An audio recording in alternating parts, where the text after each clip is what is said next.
Good morning दोस्तों।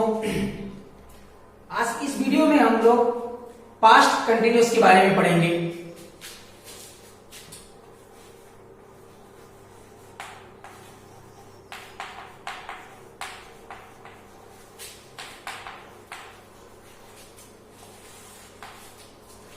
Past continuous.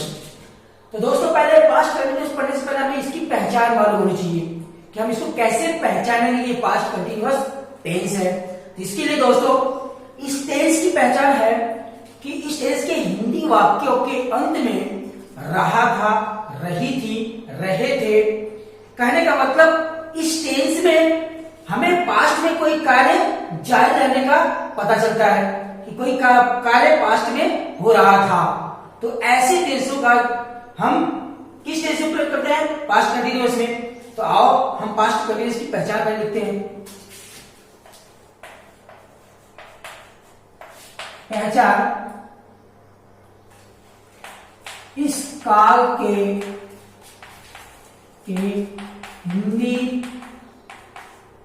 Hindi वाक्यों के अंत में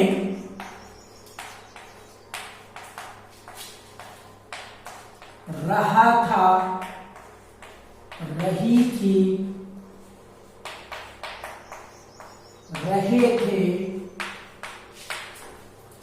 रहा था, रही थी, रहे थे इत्यादि शब्द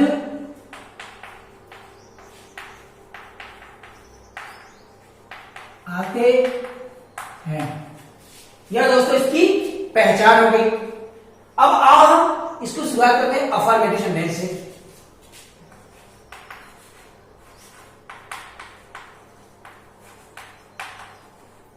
affirmative sentence.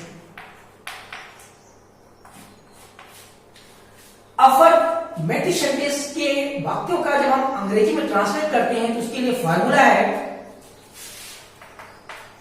Subject, helping verb was और वर्ब, उसके बाद वर्ब की फर्स्ट फॉर्म में आईएनजी, उसके बाद ऑब्जेक्ट, उसके बाद अदर।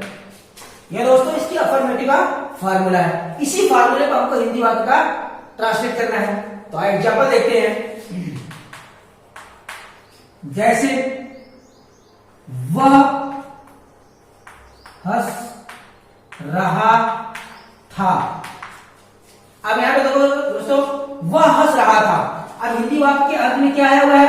रहा था। अभी मैंने पहचान बता दिया कि हिंदी वाक्यों के अंत में रहा था, रही थी, रहे थे आया हुआ है। तो यह कौन सा टेंस हो गया? पास्ट कंटिन्यूअस टेंस हो गया। अब इस वाक्य को हमें इस फार्मूले पर रखना है। तो सबसे पहले क्या है? सब्जेक्ट है। तो सब्जेक्ट क्या है इसमें? ही। अब यहां पे क्या देगा? ही, वाज और वर्ब। अब दोस्तों यह हेल्पिंग वर्ब है। वाज और वर्ब दोनों में से कोई एक हमें लगाना है। तो सबसे पहले प्रश्न उठता है कौन सा इसमें लगेगा। तो दोस्तों यह जानना कि एक वचन अगर करता है तो वाज लगेगा, अगर बहुवचन करता है तो क्या लगेगा? वर्ब। तो अब यहां पे करता क्या है? एक वचन है, इसलिए क्या लगेगा? Was, was. इसके बाद वर्ब की फर्स्ट फॉर्म। अब वर्ब इसमें क्या है? हंसना। तो यहां पे हंसना को क्या कहते हैं? लाफ। तो क्या हो जाएगा? LAUGH। यहां पे क्या हो जाएगा? ING, laughing. बस अब इसमें ऑब्जेक्ट है ही नहीं, केवल इतना है कि वह हंस रहा था। तो ही वाज लाफिंग। जैसे तुम गाना गा रहे थे। तो इसका क्या हो जाएगा दोस्तों? अब यू, तुम क्या गया? यू कौन सा वचन है? बहुवचन है। यहां पे क्या हो जाएगा? Verb, singing song. यह हो गया दोस्तों। कहने का मतलब हमारा काम कि अगर एक वचन करता है तो वाज लगेगा, बहुवचन करता है तो वर्ब लगेगा, और वर्ब की फर्स्ट फॉर्म में आईएनजी का प्रयोग करेंगे। आई होप आप लोगों को समझ में आ गया। यह तो था आपका अफर्मेटिव सेंटेंस। अब इसी टेंस का नेगेटिव सेंटेंस हम पढ़ेंगे। तो नेगेटिव सेंटेंस के लिए क्या है फॉर्मूला, उसको देख लो आप। इसमें केवल दोस्तों क्या बनता होता है? हेल्पिंग वर्ब की बात क्या होता है? तीसरे स्थान पर नॉट लग जाता है। क्या लगता है इसमें? नॉट। बाकी सब सेम होता है।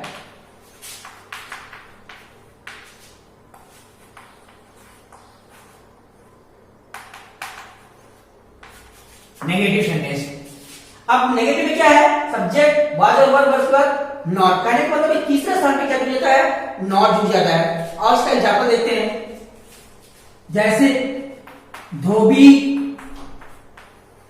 कपड़े नहीं धो रहा था। अब देखो दोस्तों यहां पे क्या आया हुआ है, नॉट आया हुआ है। अब यहां पे क्या हो गया, इसका नकारात्मक हो गया। तो अब इस वाक्य का हम ट्रांसलेट करेंगे। सबसे पहले सब्जेक्ट तो क्या हो जाएगा, धोबी। तो क्या कहते हैं, वॉशर मैन। अब वॉशर मैन एक है, इसलिए यहां पे क्या हो जाएगा, वॉच नॉट वॉशिंग क्लोथ्स। ये इसका ट्रांसलेट होगा दोस्तों। जैसे हम लोग फुटबॉल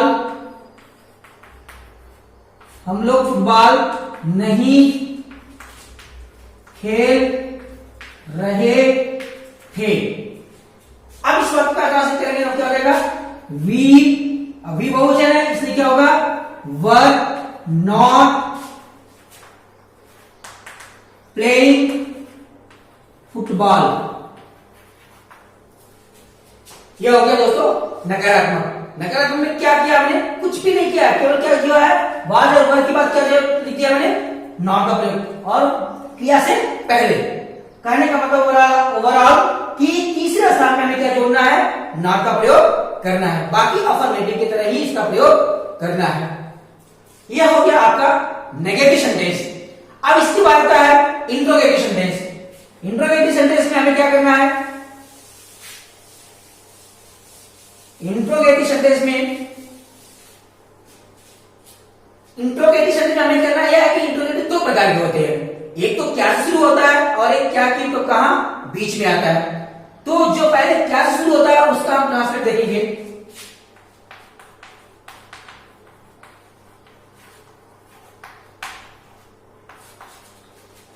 देखो दोस्तों, उसके लिए फार्मूला क्या है, पहले वाज और वर, उसके बाद सब्जेक्ट, उसके बाद वर की फर्स्ट फॉर्म में आईएनजी, उसके बाद ऑब्जेक्ट, उसके बाद अदर, उसके बाद क्वेश्चन मार्क।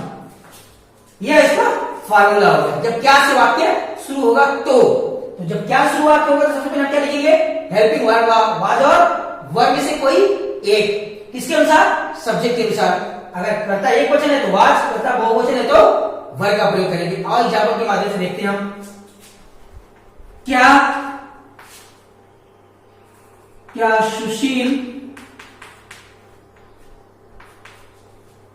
सुशील झूठ बोल रहा था। क्या सुशील झूठ बोल रहा था। अब यहां पे क्या हो जाएगा, क्या से वाक्य शुरू है तो हमें इन दोनों से कोई एक लगाना है, किसके अनुसार, सुशील के अनुसार। तो सुशील क्या है, एक वचन है, तो यहां पे क्या हो जाएगा, वाज सुशील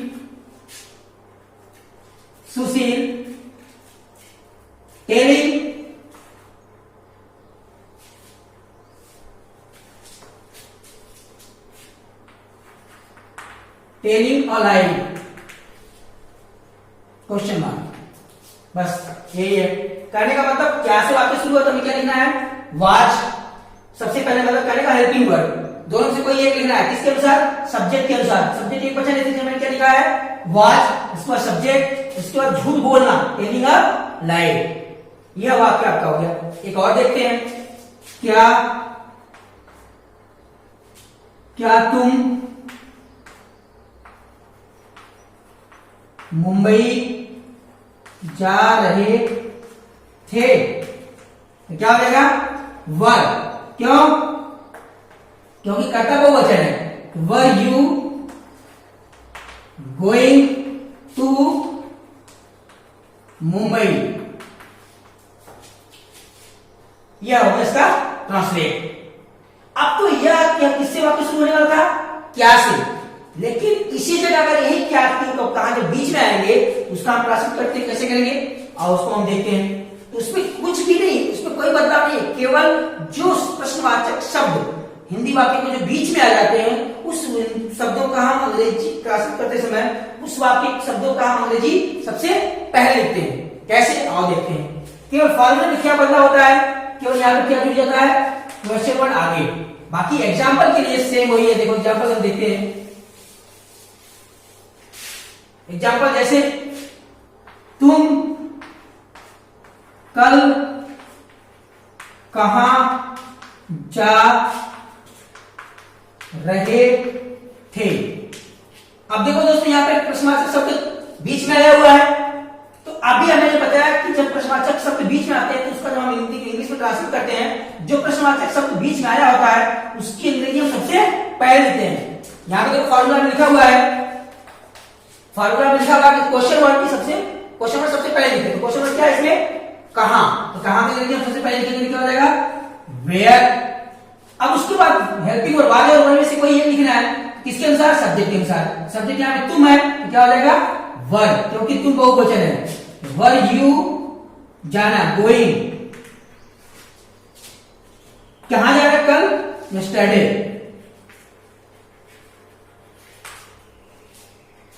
यह हो गया आपका ट्रांसलेट। तुम कल कहां जा रहे थे, where were you going yesterday, तुम कल कहां जा रहे थे। अब यह हो गया इसका ट्रांसलेट। अब दूसरा वाक्य को देखेंगे हम लोग। चपरासी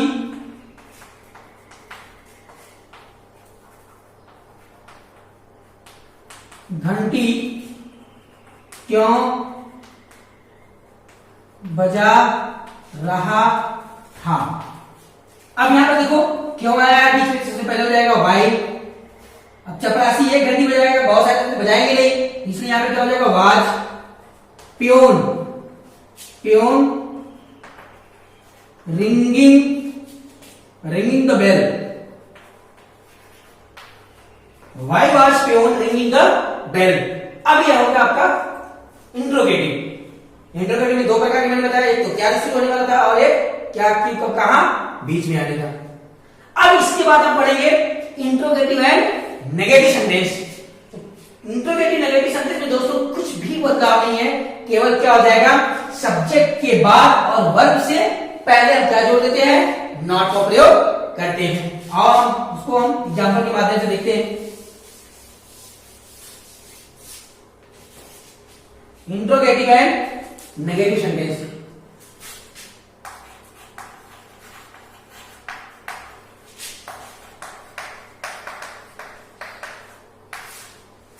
उसके लिए क्या करते हैं दोस्तों, पहले जो क्या शुरू होता है उसके लिए हम बनाएंगे। सब्जेक्ट के बाद क्या करते हैं, नॉट, उसके बाद वर्ब की फर्स्ट फॉर्म में आईएनजी, उसके बाद ऑब्जेक्ट, उसके बाद अदर, उसके बाद क्वेश्चन मार्क। जैसे क्या लकड़हरा, लकड़हरा, लकड़ी, लकड़ी काट रहा था। सॉरी, इंट्रोगेटिव नेगेटिव है ना, तो क्या लग रहा है, लकड़ी नहीं काट रहा था, नहीं काट रहा था। ये हो गया क्लियर, क्या लकड़हरा लकड़ी नहीं काट रहा था। अब इस वाक्य का हम जब ट्रांसलेट करेंगे तो सबसे पहले क्या है, हेल्पिंग वर्ब, क्योंकि क्या शब्द आया हुआ है, जब क्या शुरू होता है तो पहले हेल्पिंग वर्ब लिखते हैं, किसके अनुसार, लकड़हरा। तो लकड़हरा एक है इसलिए क्या हो जाएगा, वाज। लकड़हरा क्या कहते हैं, woodcutter, woodcutter not cutting woods, wood. यह हो गया आपका translate, was woodcutter not cutting wood. अब एक और एग्जांपल देते हैं, क्या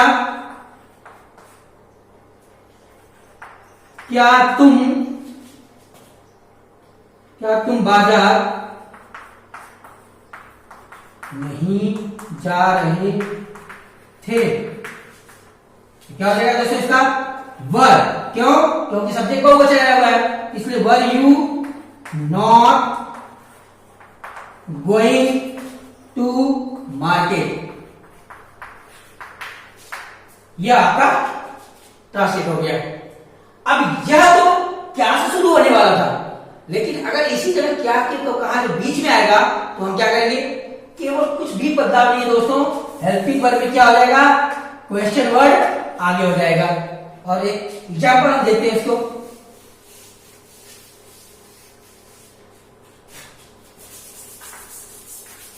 एग्जांपल हम देख लेते हैं, जैसे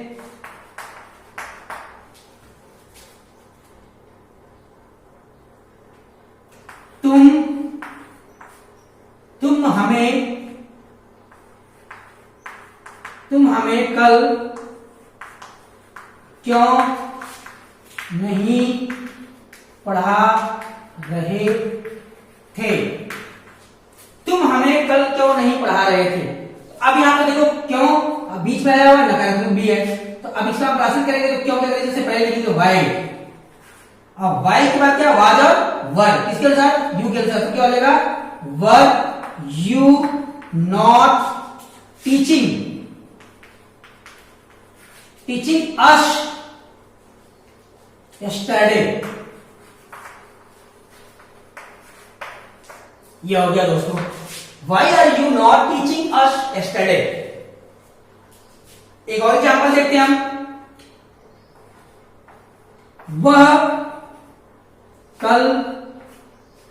वह कल स्कूल क्यों नहीं जा रहा था?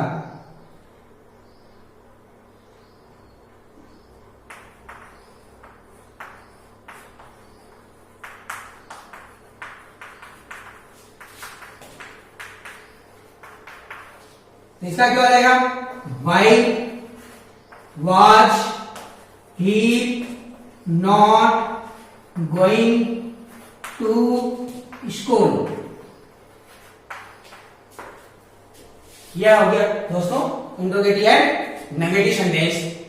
अब यह पास्ट कंटिन्यूअस पूरा हो गया, तो आई होप आप लोगों को समझ में आया होगा। अब इसके बाद हम लोग पढ़ने वाले हैं past perfect tense. Past perfect tense दोस्तों थोड़ा सा डिफिकल्ट है, डिफिकल्ट कुछ नहीं है, बट थोड़ी सी इन लोगों से थोड़ा सा इन टेंसों से थोड़ा सा हटके है, तो इसको हम कल या मीन्स अगले वीडियो में हम लोग पढ़ेंगे।